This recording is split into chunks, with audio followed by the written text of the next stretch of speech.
Welcome to this Trio Academic Workshop. My name is Troy, and I will be your host.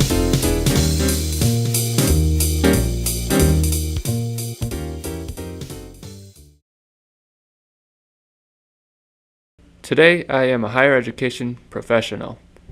But in the late 80s, I was actually a hip-hop artist. In my heyday, I was rapping at the local pub 4 days a week, playing shows in college student unions throughout northern Minnesota. I even partnered with Mega Boom Studios to release a holiday EP.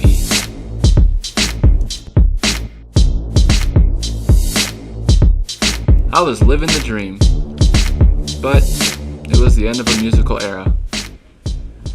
So as my rapping career waned, I was relegated to taking gigs at county fairs and eventually ice fishing festivals.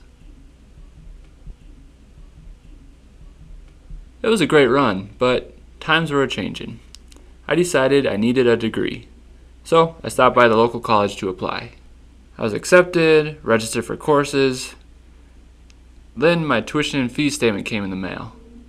Wow, how is a student supposed to pay for college? Yeah, dude, how am I supposed to afford this?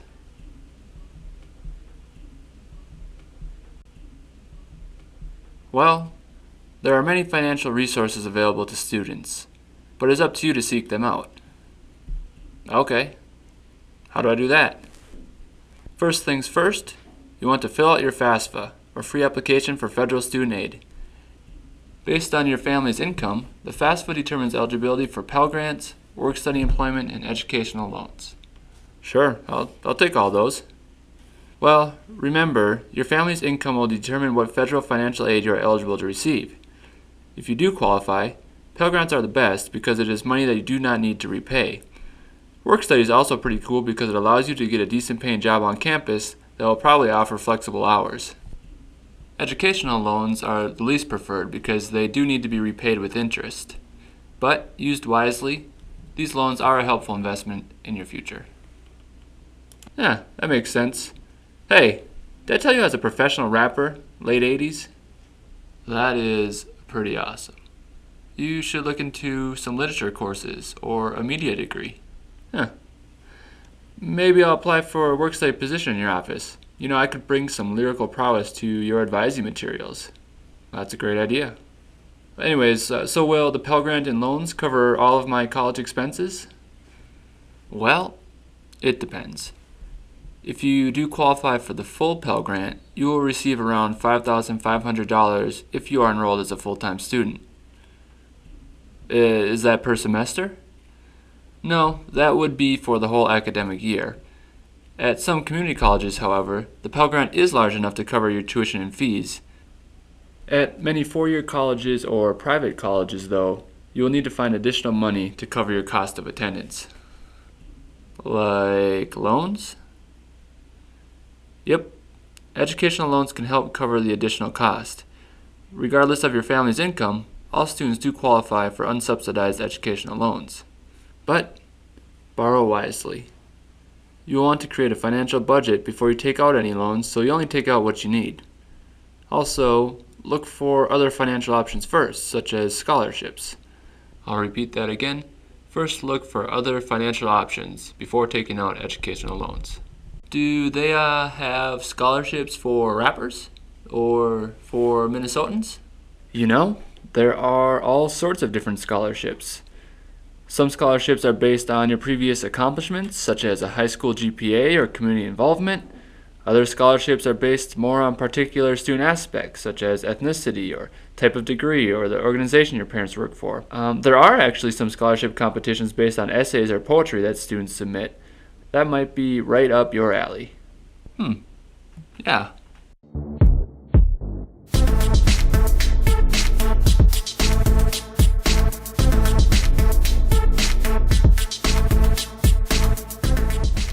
Now, there is a little more. Money? Nah, there's more to financial aid. So, financial aid represents an investment. The government or various scholarship organizations, they're investing funds in you and your education, and so like any investment, they want to make sure it's a good one. This means that there are some requirements for maintaining your funding. Yeah, that makes sense. You can think of it kind of like the money you put into the production of your holiday EP. Yeah, I put some money in, I did what I needed to do, and in the end I got more out of it. Hey, by the way, have you heard my holiday EP? Not yet, but I'd like to. Cool, I'll get you a copy. Do you have a cassette player? A what? Never mind. You can just borrow my boombox. Is that chrome? Sure is. Nice. So anyways, maintaining your financial aid. Like I said, you must meet certain academic requirements to keep the funding that you receive. Do they look at your grades and whatnot? Yep. In official lingo, it's called satisfactory academic progress. First, you need to maintain a certain GPA, usually a 2.0 or higher. Second, you must complete and pass a certain percentage of the courses that you start, usually around 2/3. Lastly, you must complete your degree within a certain number of credits. I see, so get good grades, finish the courses that you start, and only take the courses that you need for your degree. Exactly. If your GPA or completion rate is too low, or your total credits too high, your financial aid may be suspended. Do these same requirements apply to scholarships? Well, the academic standards for scholarships vary as they are set by each separate organization. You'll want to check with your scholarship provider. Yeah, that makes sense. I imagine it's not too fun to have your financial aid suspended. How would you pay for college then? Yeah, it certainly limits your options, and unfortunately, many students drop out of college if their financial aid is suspended. But I'm sure there are things that I can do to maintain satisfactory academic progress, yeah? Of course, just come see an academic advisor, and we will point you in the right direction.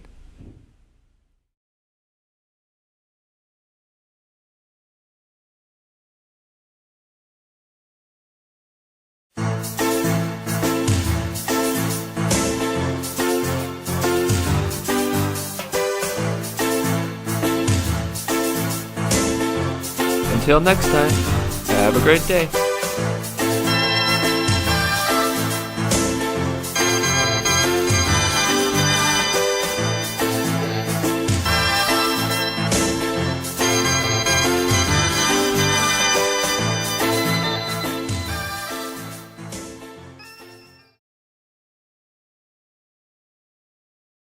Remember to complete your FAFSA. Come on, man. Really? Let me show you how to do this.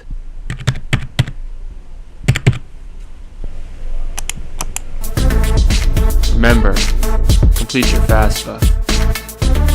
Remember, complete your FAFSA.